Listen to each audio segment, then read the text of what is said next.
Hi friends, வணக்கம். இன்றைக்கி என்ன பார்க்க போகிறோன்னா, நோய்கள் மற்றும் அதற்குண்டான காரணிகள், பாதிக்கப்படும் உறுப்புகள். வைரஸால் ஏற்படுத்தப்படும் காற்று வழி நோய்கள் பார்க்கலாம். நோய் சாதாரண சளி. இதுக்கான நோய் காரணி பார்த்திங்கன்னா ரைனோ வைரஸ். நோய் தொற்று முறை நோய் தொற்று துளிகளால் ஏற்படுது. பாதிக்கப்பட்ட உறுப்பு பார்த்திங்கன்னா மேல் சுவாச குழாய் பகுதி, நாசி அறைகளில் வீக்கம். இதோட அறிகுறிகள் காய்ச்சல், இருமல், மூக்கிலிருந்து ஒழுகுதல், தும்மல் மற்றும் தலைவலி. அடுத்தது இன்ஃப்ளூயன்ஸா.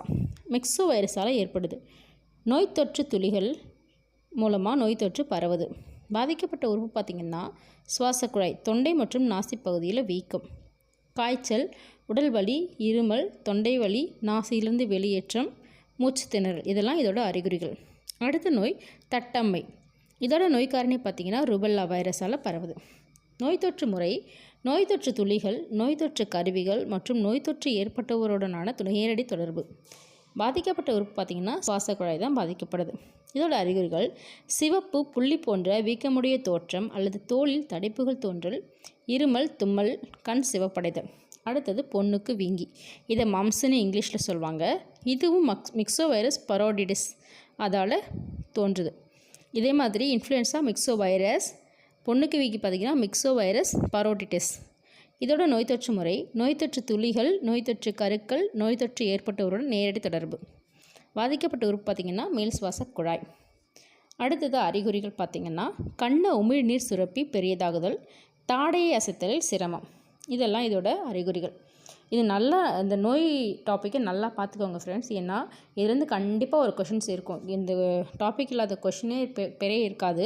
கண்டிப்பாக ஒரு கொஷின்ஸ் இதுலேருந்து வரும். கண்டிப்பாக இது என்ன கேட்பாங்கன்னா, ஒரு நோய் கொடுத்து அதுக்கான நோய் காரணி இல்லைன்னா பாதிக்கப்பட்ட உறுப்பு. இது ரொம்ப ரொம்ப இம்பார்ட்டண்ட்டாக ஏதாவது ஒரு கொஷின் கேட்டுகிட்டே தான் இருக்காங்க எப்பயுமே.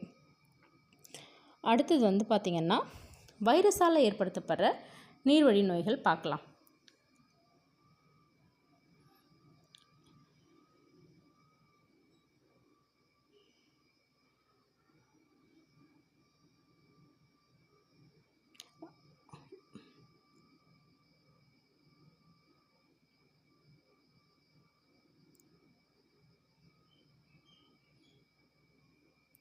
நோய் போலியோ மைலிட்டிஸ். நோய் காரணி பார்த்திங்கன்னா போலியோ வைரஸ். நோய் பரவும் முறை பார்த்திங்கன்னா நோய் தொற்று துளிகள், மூக்கு, தொண்டையிலேருந்து சளி வர்றது, மாசடைந்த நீர், உணவு, பால். பாதிக்கப்படும் உறுப்பு பார்த்திங்கன்னா மத்திய நரம்பு மண்டலம் தான் பாதிக்கப்படுது. போலியோக்கு போன தடவை கொஷின் கேட்டிருந்தாங்க, போலியோவால் எந்த உறுப்பு பாதிக்கப்படுதுன்னு. மத்திய நரம்பு மண்டலம். அறிகுறிகள் பார்த்திங்கன்னா கை கால்களில் வாதம் ஏற்படல், செயலிழத்து போகிறது.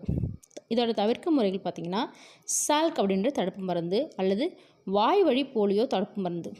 அதுக்கப்புறம் ஹெப்படைட்டிஸ் ஏ அல்லது நோய் தொற்றக்கூடிய ஹெப்படைட்டிஸ். இதோட நோய் காரணி ஹெப்படைட்டிஸ் ஏ வைரஸ், அதாவது HAV அப்படின்றது தான்.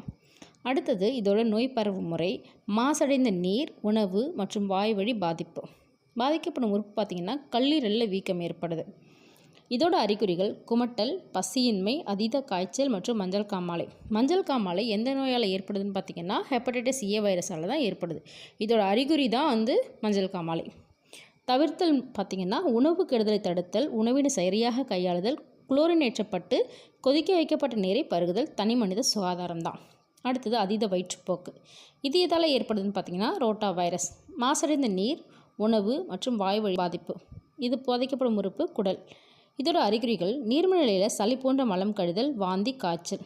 தவிர்க்கும் முறைகள் பார்த்திங்கன்னா சரியான சுத்தமும் சுகாதாரமும் இருக்கிறது தான் இது தவிர்க்கும் வழிமுறைகள். இதில் போலியோ என்னென்னா மத்திய நரம்பு மண்டலத்தை பாதிக்குது. ஹெப்படைட்டிஸ் ஏ கல்லீரல் பாதிக்கப்படுது. அதுக்கப்புறமேட்டா வயிற்றுப்போக்கு குடலில் பாதிக்குது.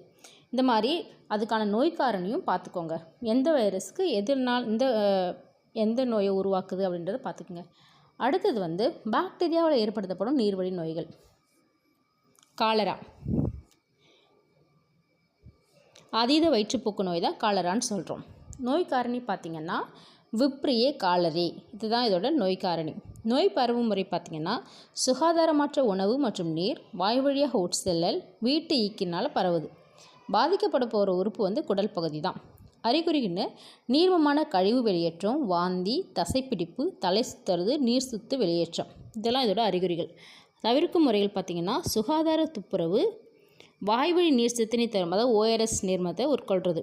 அதுக்கடுத்து டைஃபாய்டை குடல்சார் காய்ச்சல்னு சொல்கிறாங்க. இதுக்கு இன்னொரு பேர் குடல்சார் காய்ச்சல். நல்லா பார்த்துக்குங்க.